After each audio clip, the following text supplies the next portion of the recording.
Halo, selamat datang kembali di podcast Teman Kata. Hari ini aku mau nanya satu pertanyaan. Pertanyaan yang mungkin simpel, tapi jawabannya bisa menentukan nasib kamu 30 tahun ke depan. Pertanyaannya adalah, kenapa kamu mau jadi ASN? Setiap kali bukaan CPNS atau P3K dibuka, jutaan loh, berbondong-bondong daftar. Server down, tukang fotokopi lembur, dan grup WhatsApp keluarga mendadak ramai doa restu. Tapi pernah gak sih kamu berhenti sejenak di tengah keriuhan nyiapin berkas administrasi itu, duduk diam, dan tanya kepada diri sendiri, sebenarnya aku ngejar ini buat apa? Apa karena seragamnya? Apa karena jaminan pensiunnya?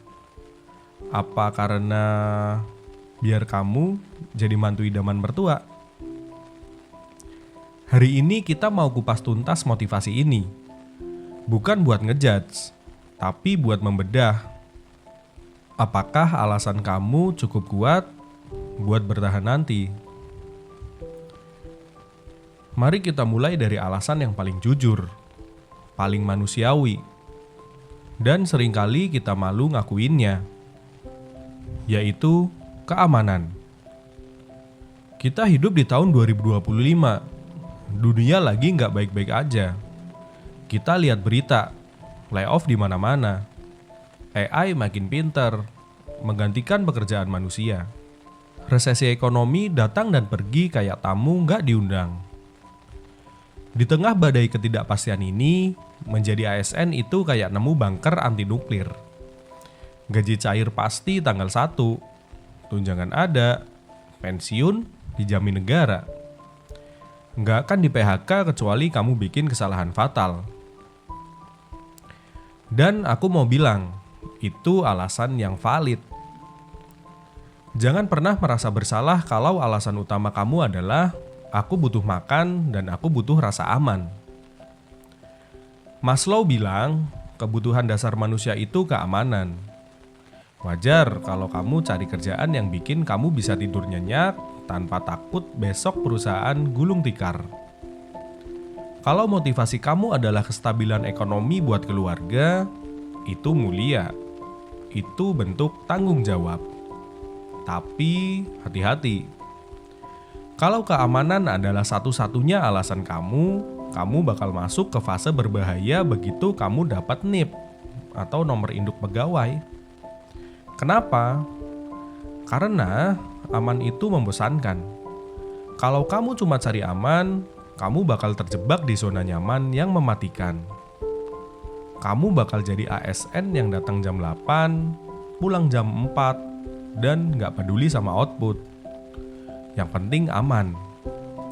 Dan percayalah, 30 tahun hidup kayak gitu rasanya kosong banget. Lanjut ke alasan yang kedua. Ini alasan klasik Indonesia, yaitu validasi sosial.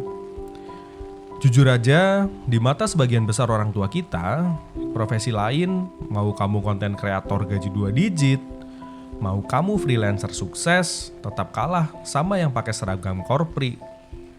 Ada kebanggaan tersendiri di mata orang tua saat anaknya jadi ASN. Status sosial naik, di kampung disegani. Cari jodoh lebih gampang, katanya. Motivasi biar orang tua bangga itu manis banget, tapi ini juga jebakan. Kenapa? Karena yang bakal ngejalanin rutinitas kerja tiap hari itu kamu, bukan orang tua kamu. Yang bakal ngadepin birokrasi yang ruwet, atasan yang mungkin toksik, atau masyarakat yang komplain, itu kamu. Kalau bensin semangat kamu cuma berasal dari tepuk tangan orang lain, bensin itu bakal habis cepet banget. Di tahun pertama, bangga pakai seragam. Tahun kedua, seragam itu cuma baju kerja biasa yang harus disetrika. Saat validasi eksternal itu hilang, apa yang tersisa? Kebosanan dan rasa terjebak. Jadi, pastikan kamu punya alasan yang lebih personal dari sekedar nyenengin tetangga. Lalu, apa dong alasan yang tahan banting? Alasan yang bikin kamu nggak cuma bertahan, tapi bertumbuh. Jawabannya klise, tapi ini satu-satunya yang real, yaitu makna. Menjadi ASN itu, kalau dikupas kulit birokrasinya, intinya adalah melayani. Kamu adalah oli pelumas mesin negara. Mungkin kamu mikir, aku cuma staf administrasi, ngurus KTP doang. Apa maknanya? Teman, buat nenek-nenek yang butuh KTP itu buat ngurus BPJS biar bisa berobat. Kerjaan kamu itu nyawa buat dia. Buat guru di pelosok, data yang kamu input bener itu artinya gajinya cair tepat waktu buat makan anaknya. Kalau kamu bisa menggeser mindset kamu dari apa yang bisa negara kasih buat aku, menjadi apa yang bisa aku kasih lewat posisiku ini, maka pekerjaan yang ngebosenin itu tiba-tiba punya jiwa. Kamu gak lagi sekedar staff, kamu adalah pemecah masalah. Kamu adalah tangan negara yang menyentuh hidup orang lain. Itu adalah motivasi yang gak akan lekang dimakan zaman. Itu adalah motivasi yang bikin kamu pulang ke rumah dengan rasa capek, tapi hati yang penuh.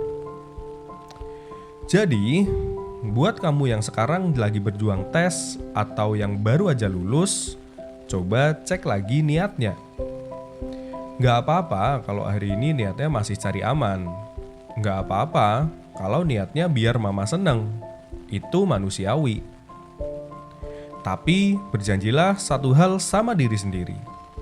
Seiring berjalannya waktu, seiring seragam itu mulai lusuh di badan kamu, upgrade niat kamu. Jangan berhenti di cari makan, naiklah ke cari makna. Karena negara ini gak butuh lebih banyak robot berseragam.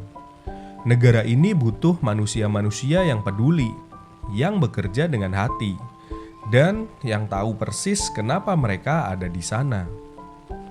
Ini adalah podcast Teman Kata. Semoga nipmu membawa berkah. Bukan cuma buat dompetmu, tapi buat bangsamu. Sampai jumpa.